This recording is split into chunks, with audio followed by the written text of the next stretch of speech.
This is probably one of the most recognisable guitars in the world. The shape, probably alongside the Stratocaster, are two of the most iconic shapes in history. Of course, this is a Les Paul, and it was made by one of the biggest music instrument brands on the planet, Gibson. Actually, technically this one was made by Epiphone, but we'll get into that a bit later on. Gibson guitars are one of those companies that are so big, they're practically a household name. Even outside of the guitar world, they're a company that so many people recognise. Whether it be their mandolin and acoustic roots, their foray into archtops in the 30s, or from the 50s onwards, their solid body electric guitars, they're a company that have been at the top of their game at pretty much everything they've laid a glove on. Their acoustics such as the J45 and the Hummingbird, their archtops like the ES335 and the 175, as well as their solid body electrics like the Les Paul and the SG, all cement Gibson as one of the most famous brands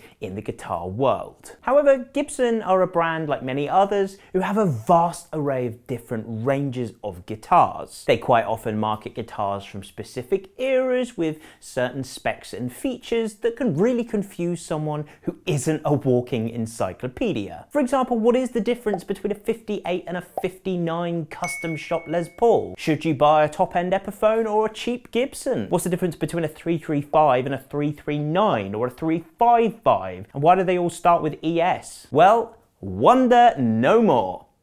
Well, for a bit longer until I get to that specific point. Because today we're going to be looking at Gibson as a company, going all the way back to their beginnings and their roots as a mandolin and acoustic brand, and all the way through to how they are today, and break down all of the different ranges when it comes to Gibson and Epiphone. That's right, it's a twofer. Cashback. We'll break down some of their classic guitars and help you when it comes to understanding Gibson and Epiphone guitars. Right, let's start by going through a little bit of the history of Gibson guitars. If you want to know a bit of Epiphone's history, we've actually already kind of covered that in our lesser known Epiphone video that will be linked in the description below. So if you want to find out how Epiphone came to be, because they were separate companies for a long time, then check out the link in the description. So Gibson as a company technically started in 1902, when they were first incorporated as a business by Orville Gibson. However, Orville before that was producing guitars from about 1894. Their roots actually began in mandolins, with Orville patenting a single-piece mandolin design in 1898, which made them much more durable and easier to manufacture in larger quantities. The company continued to manufacture his designs until 1918, when sadly Orville Gibson passed away.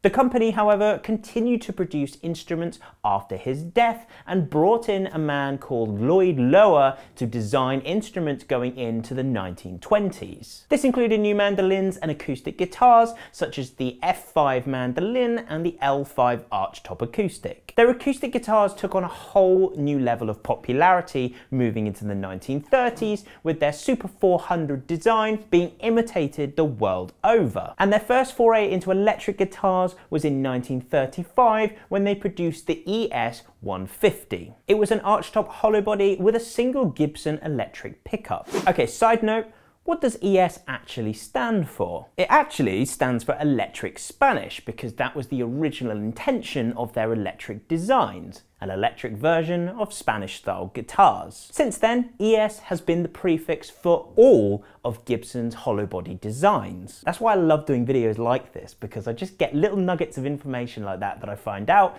and get to share with you. Gibson continued to produce arch tops and hollow bodies all the way through as they were until 1952. In response to other companies releasing solid body electric guitars, Gibson produced their own version of the solid body electric guitar, which was designed in collaboration with a famous jazz guitarist called Les Paul, or Lester to give his full name. Not Leslie, as I once said in a video and got rightly ripped to shreds in the comments. Les Paul designed it with a man called Ted McCartney, who was one of the designers at that time and went on to become Gibson's president, overseeing some of the most iconic guitars in Gibson's history. And yep, if you have seen the PRS video we just did, that is the same Ted McCartney that also went on to mentor Paul Reed Smith. The original Les Paul was a gold top, although it wasn't actually called that at the time. It had P90 pickups and a pretty primitive bridge, which eventually evolved through the years into the Tune-o-matic bridge with the tailpiece that we know Les Pauls to have today. They followed this with options for the Les Paul Junior, which had one pickup less and was a bit more affordable, as well as the Les Paul Custom, which added a load of aesthetic trimmings onto the original Les Paul that just made it a bit more desirable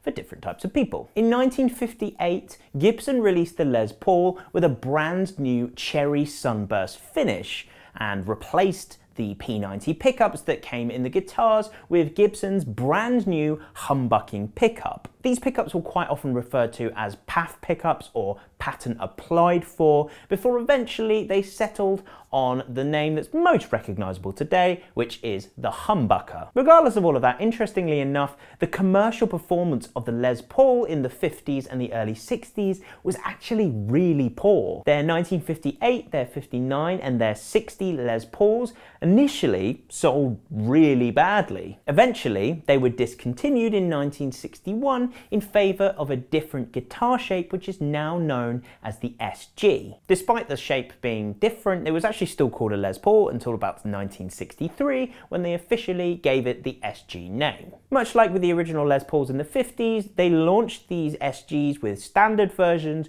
junior versions that were more stripped back, and the custom version that added a pickup and were a bit more aesthetically developed. It may come as a surprise to you given how popular Les Pauls are today, but Gibson continued through the 60s without actually having a Les Paul in their lineup until the Les Paul started to experience a bit of an unexpected resurgence. Keith Richards of the Rolling Stones picked up a 1959 Les Paul and started using it in the early 60s, which was followed by Eric Clapton getting a 1960 standard Les Paul, and then Jeff Beck started playing them, Paul Kossoff of Free, Peter Green from the original Fleetwood Mac, and this other little fella called Jimmy Page. By the end of the 1960s, these cherry sunburst Les Pauls that initially did really badly ended up being massively popular and hugely in demand, almost to the point where the public practically forced Gibson into reintroducing the Les Paul into their lineup in 1968, where it has remained ever since. It's obviously become one of the most iconic guitars in music history, the original 50s versions of which have become some of the most valuable vintage guitars that money can buy. I mean, seriously, if you want to get yourself the most popular of them, which is the 59 standard, you are looking at 6 figures at least. Gibson since then until today has pretty consistently been producing the same sorts of guitars that they were known for in the 50s and 60s, such as Les Pauls and SGs, as well as their hollow bodies like the 335s, and of course their original acoustic roots with things like the J45 and the Hummingbird being part of their regular lineup ever since the 50s and 60s. I think what's always been the case with Gibson, and I'm sure they won't mind me saying this, is that no matter what has been going on with the company behind the scenes, what has always remained true is the level of consistency and quality with which they have continued to produce and build guitars all the way through to today. Pretty much everything that they produce and release still has that level of quality and consistency and authenticity that it has had and that the company has been known for since its inception. And speaking of focusing on the guitars, let's do that now. And before we get into it, I'm just going to point out now, I'm not going to be covering their acoustic guitars, mainly because this has been a bit of an electric guitar series anyway, and also I'm about to break down 2 brands in one video. I am definitely not going to have much more time to talk about anything else. Okay, so now we've had a little look at the history of Gibson, it's time to go through... Actually, you know what? I'm in here all the time, on my own, talking to cameras, and I'm bored. Should we go, you know what? Should we go somewhere? Come with me, come with me.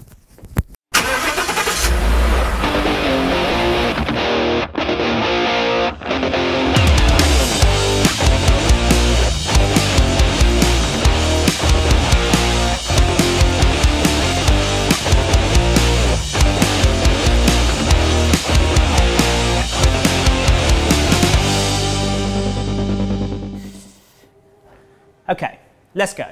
Okay, so with this video, I'm going to go through the different guitar types first, before going through all of the ranges from the bottom to the top. Firstly, we have the Gibson Les Paul.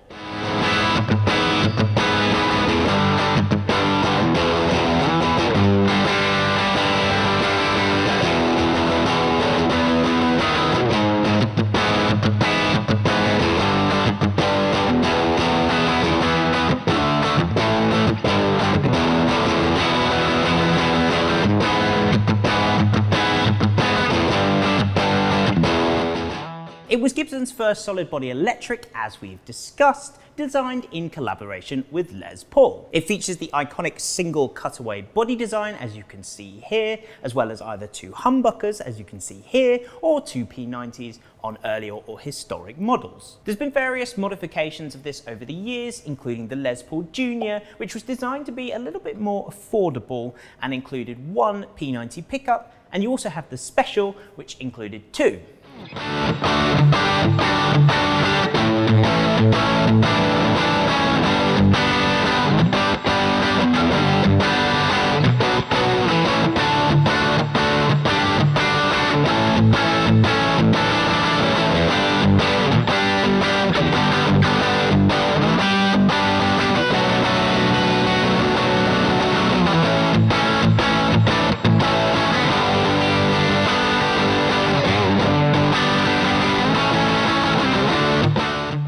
You also have Les Paul Customs, of which there have been many all over the past, but generally speaking in the range, they tend to be a bit more premium than the standards. The Alpine White and Ebony models with gold hardware that you can get today, or even some of the crazy custom models such as the Axis Floyd Roses, there are plenty of variations in the custom range for you to choose from. One thing though that remains consistent on them all is their huge sound, their iconic looks, and whether you're playing jazz on it or full-blown rock, it's just going to get the job done. Next up, we have the SG, which is probably the second most popular Gibson guitar behind the Les Paul.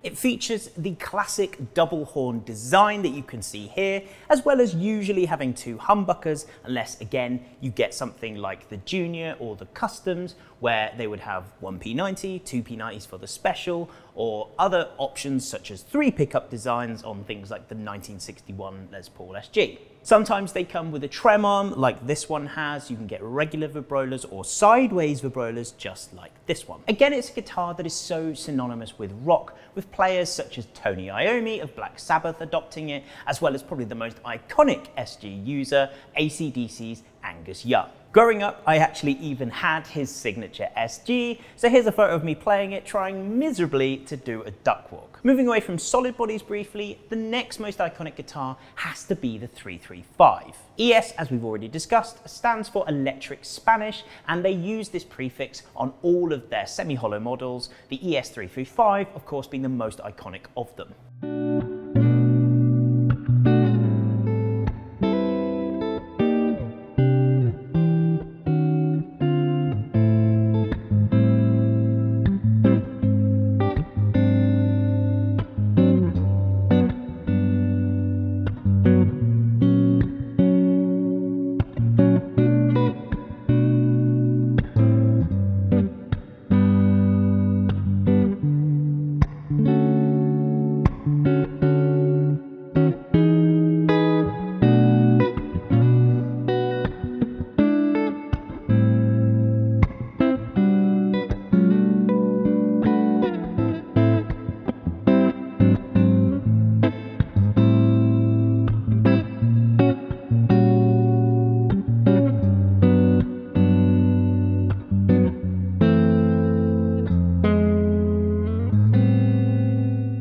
It features two F-holes that you can see here, and like most Gibsons, it's got two humbuckers as well. It's one of those guitars that can just play anything from jazz to blues to full-blown rock, even funk, anything you want, you name it, it can play it. There's been loads of variations of the hollow Gibson over the years, such as the 345 and the 355 that normally just feature aesthetic differences and upgrades, things like multiple bound bodies and alternative fret inlays. They can sometimes feature things like gold hardware and the option for a vibrato bar as well. You can also get alternative shapes, such as the slightly smaller and more comfortable to play ES339. In terms of all of the hollow bodies that they've made in the past, there's probably too many for me to talk about in this video, but there's been so many variations that it's definitely worth checking out. Notable 335 users in the past include people like Eric Clapton and of course B.B. King's famous Lucille guitar, something that they've actually re-released in the Epiphone series.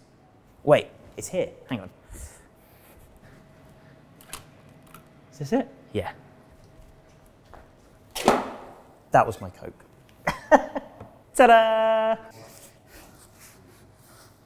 I just wanted to show them the Lucille. I mean, I kicked over my drink doing it, but it's just really cool to be in the room with Gibson and being able to show you these guitars as I talk about them.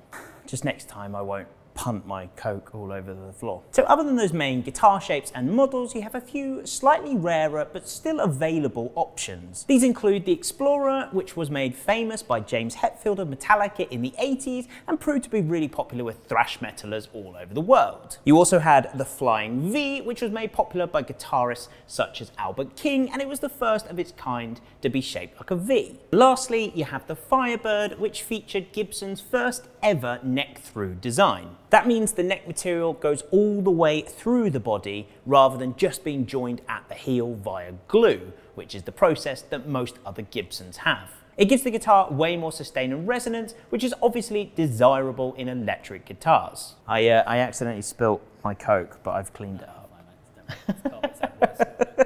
Now, of course, there have been hundreds of different guitars that Gibson have made over the years, but today we're just going to focus on these ones because they're the ones that are currently still available that you can get in all the different price ranges that we're about to talk about. So now that we've talked about the guitars, let's talk about the different ranges. So as I said earlier in this video, as well as going through the Gibson ranges, we're also going to look at Epiphone because they are the same company and Epiphone technically is the entry level into Gibson, such as the JS series was the entry level into Jackson, or the PRS SE range was the entry level to PRS. Epiphone is the entry level to Gibson. Now, I'm not going to focus on the unique to Epiphone models such as the Casinos and Rivieras. If you want to learn about those, we've actually already done a video about the history of Epiphone. So Epiphone, aside from their unique models, have a whole subsection of guitars that is known as inspired by Gibson. And what that means for us is that it's Gibson inspired instruments at Epiphone prices. Within that, you have a whole host of different subcategories, all principally with the same sort of guitars within them. Firstly, you have the original series, which is all recreations of Gibson equivalents. Things like the 50s and 60s Les Paul standards, the Les Paul specials, as well as SG standard specials and customs.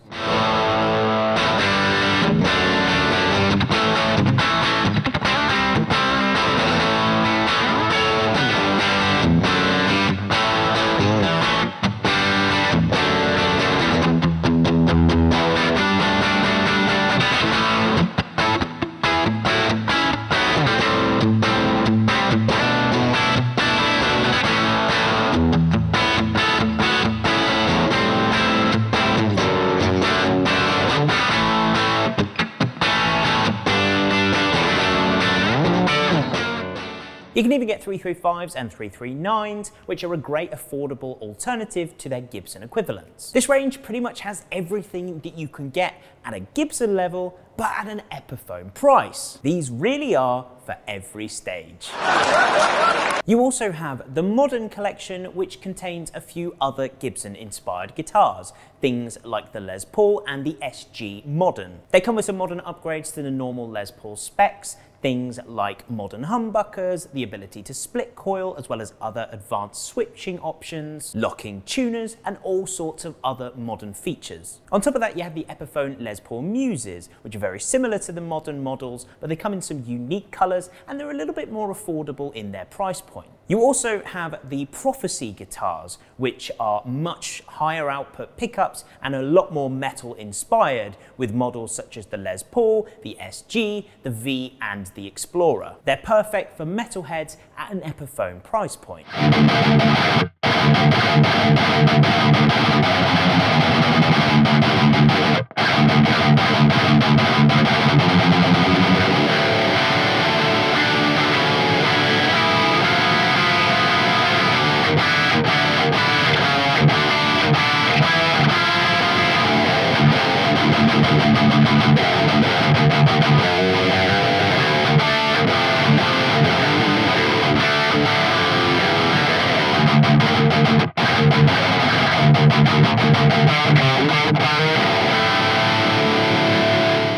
Coming in at a more affordable price point, you have the Epiphone Studio models. They feature more stripped back features and appointments than the standard models, making them even more affordable. If you want something compact, you have the brand new Epiphone Power Players. There's a Les Paul and an SG, which is slightly smaller than their full-size equivalents, making them perfect for kids, beginners, or even small-armed adults and professionals. They're child size, but they don't feel like toys.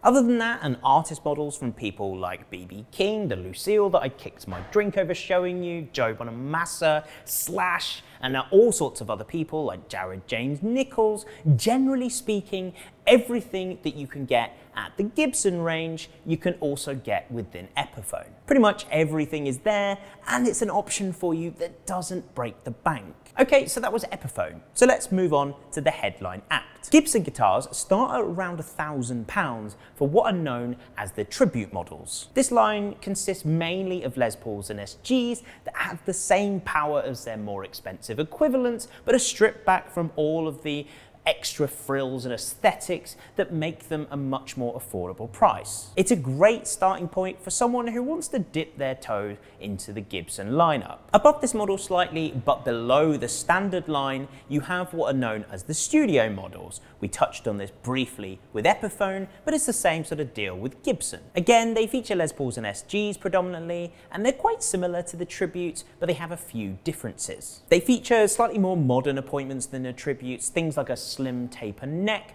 chrome hardware, and advanced switching options. They make the guitars feel a little bit nicer and more modern feeling than the tributes, but still strip back the aesthetic features that you'd get on the standards to save a bit on price. The standard / original line is, well, Gibson USA's standard line.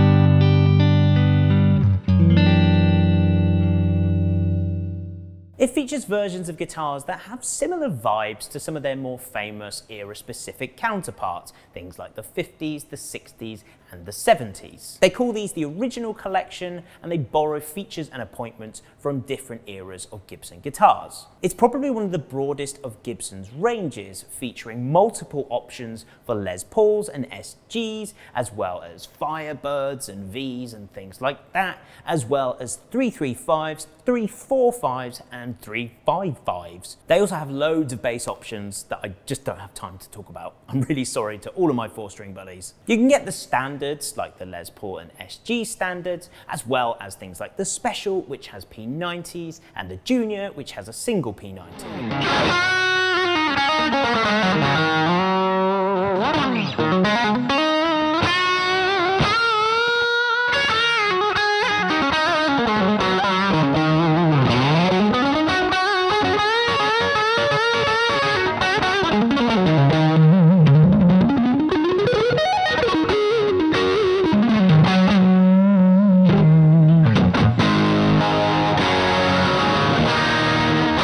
There are various different options for the guitars in this range, such as the 335 having the option for a figured top instead of a plain top, and things like that. It's a nice upgrade visually if you're prepared to pay the extra. There's other options such as the Les Paul Classic, which has opened zebra pickups, which are slightly higher output and have a bit of a different sound to that of the standard pickups. They also features things like coil tapping, so it just makes it a nice option. So above the originals and the standard line, you have something called the Modern Collection, which we've already discussed at the Epiphone price, but let's talk about it at Gibson as well. It gives you the option for upgraded features and appointments on top of the standard line that we've already discussed on the Epiphone ones, such as the advanced switching, the modern tuners, and all sorts of things like that.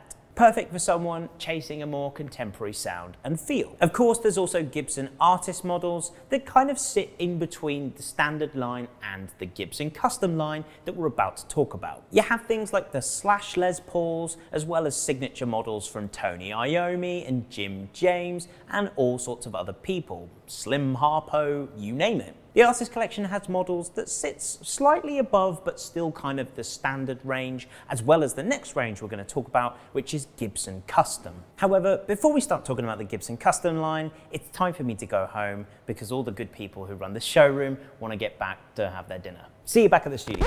Okay, we're switching over to voiceover now because somehow in the excitement of going up to Gibson, I completely forgot to do the part of the script where I actually talk about Gibson Custom. So, you're getting a voiceover. Gibson Custom is essentially their custom shop. You can get custom-made guitars here, but this is also where Gibson make their historic replicas of legendary models as premium, unique offerings, as well as other one-offs. We're talking Les Paul Customs with gold hardware like the original Les Paul Customs had, historic reissues which are year-specific with exact, authentic appointments. We have special artist models that are less common than in the standard line, with some custom exclusive VOS versions, which stands for Vintage Original Spec. Vintage Original Spec is a form of aging that Gibson offers that brushes the hardware and the nitro finish, and while it doesn't relic the guitar per se, it offers the kind of authenticity that you'd get if you picked up a guitar fresh out of the box that was made in the 50s or the 60s. Above Gibson Custom, and speaking of relicking and aging, you have the Murphy Lab collection. This is the brainchild of Gibson Custom's chief guitar ager, Thom Murphy.